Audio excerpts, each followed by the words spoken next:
You ask Tiger to solve. This deals with linear equations with one unknown.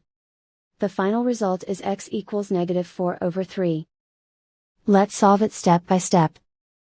Swap sides. Group all constants on the right side of the equation. Add 2 to both sides.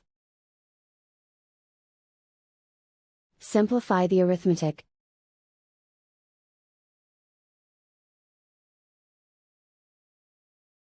Isolate the x. Divide both sides by -3. Cancel out the negatives. Simplify the fraction.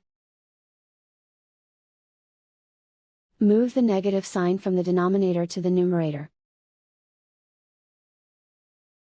And so the final result is x equals -4/3.